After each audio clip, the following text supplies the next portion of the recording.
All right, back. Here is an example I want to go over, and I guarantee it's on the exam. All right? This question is much easier than it sounds. All right? So here's the scenario. I want to know how much is the balance on my loan after I make the first payment. So my loan's $100,000. My monthly payment is $750, and I have a 6% interest rate. 6% interest rate. $100,000 loan, $750 a month payment. Oh, I put the answer there. I shouldn't have put that. Should be easy to get the answer. So we'll give you a second to think about this. It combines the two questions we've already talked about today.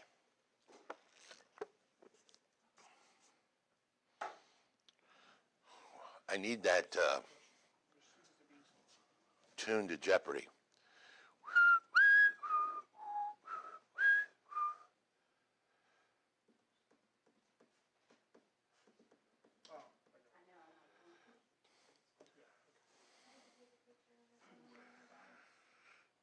You don't have, if you want to take a picture of it, you can, but remember it's in the audio files that you have access to. Well, I would ask you what the answer is, but I already got it put up there. I should have not done it that way. So how did anybody get this answered? $98,750 is how much I would owe on my loan after I made the first payment. Give you just a second, okay. $99,750.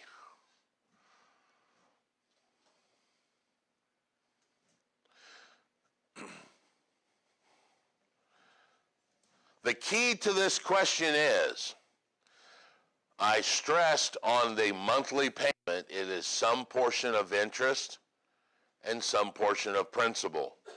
That's what amortization means. So the question you really need to solve is what portion is interest and what portion is principal. Well, you know how to do that because you just did it a minute ago. So if I borrowed $100,000 at 6%, how much interest am I paying? $6,000 a year. That's the question we just did, right? But what is that per month? That's $500.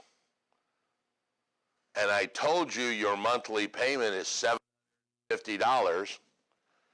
If 500 of that is interest, then 250 is principal. Because that amount of interest plus principal has to equal your monthly payment of $750. So if I paid $750 my very first time, $500 goes to cover my interest, $250 comes off my loan, so after the first payment I owed $99,750. Right? Pretty simple. Alex, you okay?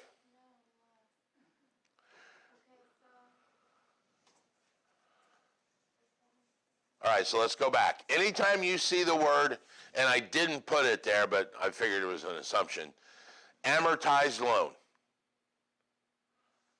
as opposed to straight loan. Amortized means it is a combination of some principal and some interest in every payment.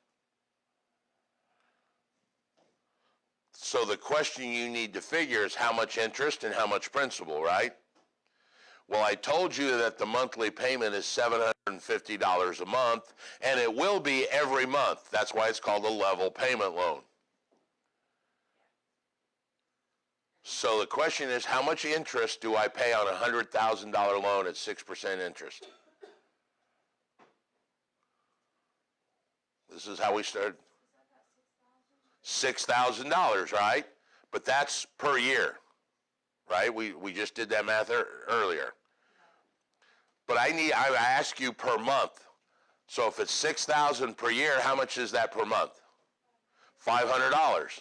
So $500 goes, of that payment goes to interest. How much is the payment? $750. So I subtract the interest of $500, which leaves me at $250 for my principal. I would take that off the amount of loan I have. So the answer is $99,750. Now, just for fun, after the second payment, how much do I owe? And the answer is now not on the board. Exactly not. $99,500 was the answer. The answer is exactly not. Why? Because I don't owe $100,000 anymore. I don't owe $100,000. So now what I got to do is take 6% of $99,750. Have to recalculate it again because it's this month it's redone. I take 6% of $99,750. I get a number. I divide it by 12. It turns out to be like $498.75, which means now my principal is like $251.25. All right. So I pay more principal on my second payment than I do on my first payment. Doesn't that kind of make sense from everything you've known growing up? As you make more payments, look at the curve. Let's go back and look at the curve. Let me do this. Look, that curve shows you that if I pay a payment here, this is the size of my principal, but if I pay it over here, look how much, see, principal's bigger. So every payment I make, the principal becomes a bigger portion, the interest becomes a lower portion.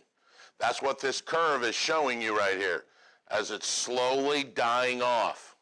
That's where the term amortized comes from. So does the effective interest rate change because you're actually paying less interest per year? No, because you owe less. Still 6%. The amount of interest changes, but not the interest rate. The interest rate will stay the same because it's still 6% of your balance. All right?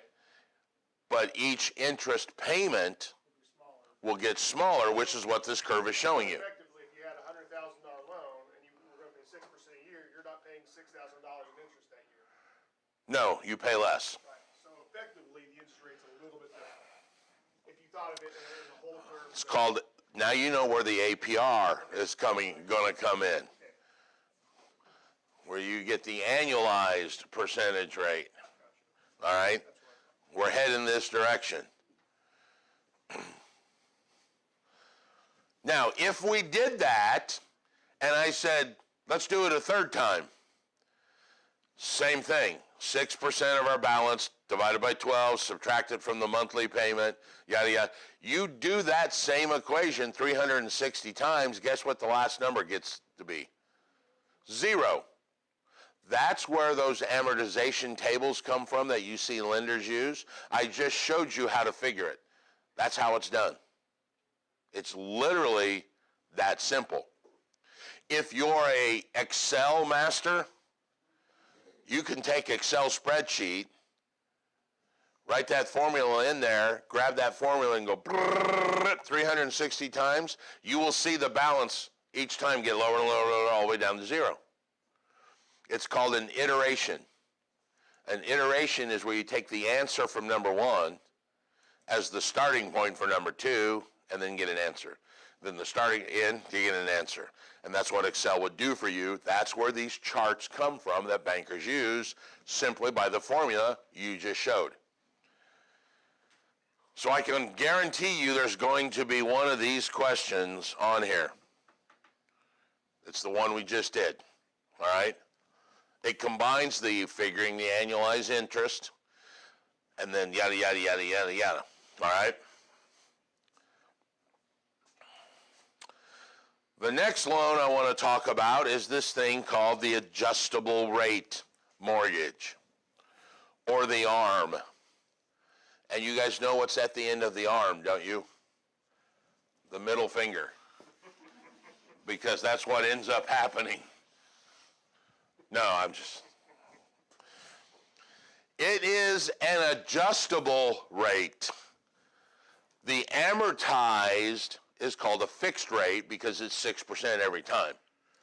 The adjustable, or the ARM, allows you, or allows your interest rate to change over a period of time. When you are looking at the ARM, there are 4 things you need to look at. The first one is this thing called the index, or the financial index. This is the financial vehicle that it's tied to, like the prime rate, or the 10-year Treasury note, or LIBOR. LIBOR is London Interbank Offered Rate. You don't need to know that, but it's just a financial vehicle that is traded on their market. Let's go through an example as we do this. A buddy of mine named Andy Didmeyer had a loan that was tied to LIBOR. At the time he got his loan, LIBOR's value was 0.3%. LIBOR is traditionally a very low interest rate. It's used a lot in the U.S. on high-end homes, 750 higher. Okay? So his index was tied to, in this example, LIBOR. Could be prime rate, could be Fed rate, 10-year Treasury note, whatever the bank decides to use. The second thing that you need to look at is this thing called a margin or spread. This is what the bank is adding to it in points. All right, in order to stress this concept, let me tell you something. When you go buy something at Walmart, Walmart sells it to you for $1. They paid 50 cents for it. They added their margin of 50 cents, and they charged you $1, right? Everybody understand how retail works? Walmart could have said this: whatever we paid plus 50 cents is your price. So if we paid 10 cents today, your price is 60. If we paid 80 cents today, your price is $1.30. Okay? But they don't do that. The ARM is doing that. What the ARM is telling you is your interest rate is going to be this index, whatever it is, plus our margin. So for example, in Andy's, it was a +3. So Andy's loan was LIBOR +3. That's what his loan is quoted. It's LIBOR +3. LIBOR was 0.3 when he started, so his interest rate was 3.3%. It was the index plus the margin. And the index is a variable number. Instead of them saying, we're going to start you at this, we're going to start you at whatever we pay for it, plus 3%. So how much profit did the bank make? 3 points. Because they're charging Andy whatever we paid plus 3. That's how an ARM works. Now, as that index changes, so does Andy's interest rate. Think of it like a boat floating on water. When the water goes up, so does the boat. When the water comes down, you guys ever heard that old adage about a tugboat's got a ladder hanging off of it, and it's 3 feet above the water, and the water's rising 1 foot an hour? How many hours till the water reaches the ladder? Never, because as the water goes up, so will the boat. All right? Kids love that kind of stuff. If a rooster laid an egg on a roof, which way would it roll, to the left or to the right? Roosters don't lay eggs. The one that my Olivia just laughed her head off with, of course she was 4. Plane crashes on the border of Canada and Mexico, or Canada and the U.S. That's a heck of a border, Canada and Mexico. Which side do you bury the survivors on? You don't bury survivors. So in this particular case, you have an index plus a margin. LIBOR plus 3. As LIBOR changes, so does Andy's interest rate, hence the word adjustable rate mortgage. As opposed to the previous example where it was 6% the entire time, fixed rate. Okay? The third thing you need to think about are these things called caps. And there are 2 of them. There is a period cap, and then there is a lifetime cap. In Andy's example that we're using, his period cap was plus or minus 1%. So what this is saying is, yes, he has a variable rate. It's LIBOR plus 3. LIBOR was 0.3.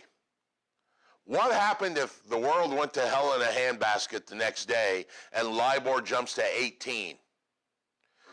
His house payment could have went from $700 a month to $27,000. Well, in order to keep that from happening, the bank will put a cap on how much it can adjust each period of adjustment. So if LIBOR was 0.3 when he got it, next month it jumps to 27. He has a cap that says it's plus or minus 1 every period it changes. The highest his loan could go next month would be 1.3 of LIBOR plus the 3 of margin would be 4.3. Because the period cap was 1. Now, 2 months out, it's still 27.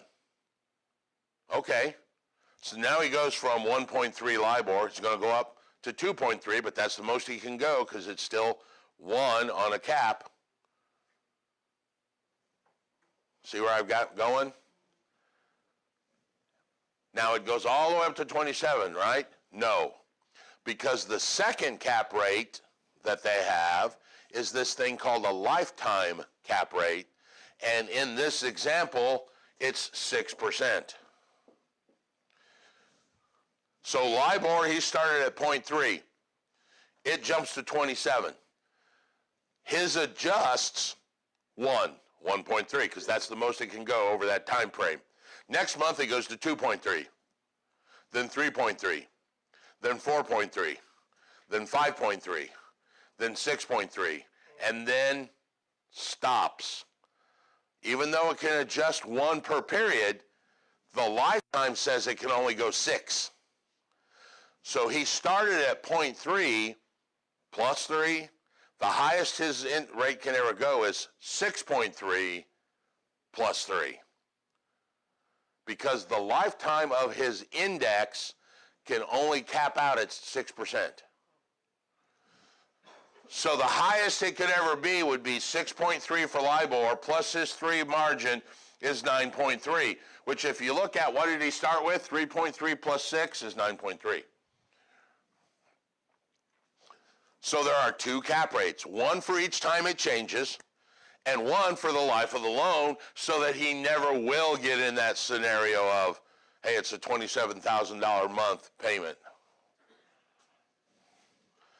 Everybody get that? The fourth thing that ARMs have is what they call a conversion fee. The conversion fees, let's assume that's happening, and Andy sees that coming. He's already gone up over the last 3 months to 1.3, 2.3, 3 point, and he says, crap, I think it's going to go to 6.3. I want to lock in now at this 4.3 plus 3 and convert it to a fixed rate. So now I'm at 7.3 for the rest of my loan. He will pay a fee for that, which, by the way, is called a discount point. The difference between what the investor wanted and what he's going to get.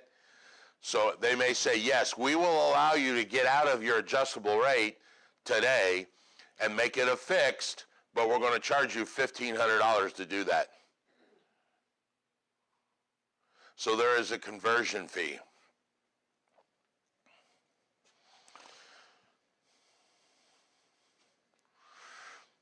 I know this is running really long, but I hate to break it right in the middle of this. So the last thing I want to talk about, which they've thrown in here, are these things called negative amortization schedules. There used to be a loan called an option loan. The option loan said this: every month it was your option as the borrower to pay this flat fee of $200, or you could pay just the interest, or you could pay the interest and the principal, or you could pay the interest plus the principal plus some number more to kind of run it down. So it gave you 4 options. It's called an option arm or an option loan. Anybody know the problem with that first number I told you at $250? Let's go back to the amortization loan. How much was the interest the first month that we did on that example? $500, right? What happens if I chose to only pay $200 that month? I didn't even pay the full interest amount. So instead of my loan going down, it would actually go up, because the $300 difference that I didn't pay, they would add to the loan. So instead of now owing $100,000 or even $99,750, I would actually owe $100,300. I would owe more than I had started with because I didn't even pay the amount of rent. It's like not paying your rent. You owe $500 one month, you only pay $300. Next month you owe what? $700, because you got to pay the 2 you made up or didn't pay plus that. That's called a negative amortization. I had a client that borrowed $180,000 over a 10-year time frame. They claimed that they didn't know it was a negative am loan. 10 years later, they owed $280 on a house that was only worth $180, because they kept saying, oh, I didn't know that. We thought the house payment was low. We just paid it. You guys never thought about it? Well, so they were paying less than the interest rate every month, and it just kept building up, building up, building up. It's called a negative am, so be careful for that. Sorry about the long audio file, but that's change it right now.